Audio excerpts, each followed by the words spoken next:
मी माझ्या कुटुंबातला पहिला एक असा आहे की जो राजकारणामध्ये आहे. बाकी माझ्या कुठल्याही फॅमिली मेंबरने साधी ग्रामपंचायतची निवडणूकही लढलेली नाही. माझी सगळ्यांना हात जोडून विनंती आहे की याचा कुठेही तुम्ही वेगळा अर्थ काढू नका. 2 दिवसापूर्वी मी भारतीय जनता पक्षामध्ये पक्षप्रवेश केला. त्यानंतर 5 वर्षापूर्वी झालेल्या गडचिंचले येथील साधू हत्याकांडाचा प्रकरण नव्याने करून काढलं.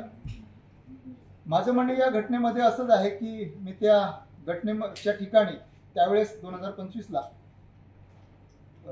माफ करा 2020ला त्या घटनेच्या ठिकाणी मी पोलिसांच्या सोबत त्या ठिकाणी मदतीसाठी गेलो होतो. परंतु आता या प्रकरणाशी माझा थेट आरोपी म्हणून संबंध जोडला जातो.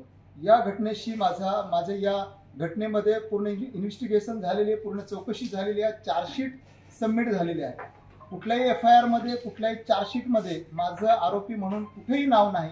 एवढं सगळं असताना माझ्यावरती थेट आरोपी म्हणून आरोप होत आहे आणि हे माझ्यासाठी अत्यंत वेदनादायी आहे. माझ्यापेक्षा माझ्या कुटुंबासाठी फार वेदनादायी आहे. माझी 2 मुलं आहेत. माझा मुलगा आहे, माझी मुलगी आहे. माझ्या मुलाला त्याच्या कॉलेजमध्ये त्याच्या हॉस्टेलमध्ये तुझा बाप गुन्हेगार आहे, खुनी आहे असं सांगितलं जातं. त्याच्याशी कोणी मित्र बोलायला तयार नाही. त्याचा आज पेपर आहे तर पेपरला जाऊ शकत नाही. शेवटी आम्ही अत्यंत गरीब कुटुंबातले आहोत, सर्वसामान्य कुटुंबातले आहेत. मी अत्यंत संघर्षातून तयार झालेला कार्यकर्ता आहे. एखाद्या सामान्याची कुठलीही राजकीय परिस्थिती नाही. मी माझ्या कुटुंबातला पहिला एक असा आहे की जो राजकारणामध्ये आहे.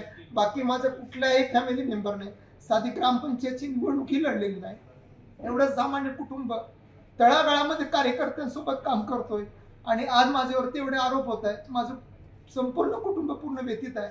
माझी सगळ्यांना हात जोडून विनंती आहे की याचा कुठेही तुम्ही वेगळा अर्थ काढू नका. कुठल्याही एजन्सी समोर, चौकशी समिती समोर, कुठल्याही इन्व्हेस्टिगेशन एजन्सी समोर मी नव्याने जायला तयार आहे. परंतु याचा वेगळा अर्थ काढू नका. त्या घटनेशी माझा थेट संबंध जोडू नका. एवढीच मी सगळ्यांना हात जोडून विनंती करतोय. महाराष्ट्रातील सर्व बातम्यांचे विश्वासार्ह व्यासपीठ सकाळच्या सर्व सोशल मीडिया प्लॅटफॉर्मला लाईक, फॉलो आणि सबस्क्राईब करा. तसंच सर्व नोटिफिकेशनसाठी बेल आयकॉन प्रेस करायला विसरू नका.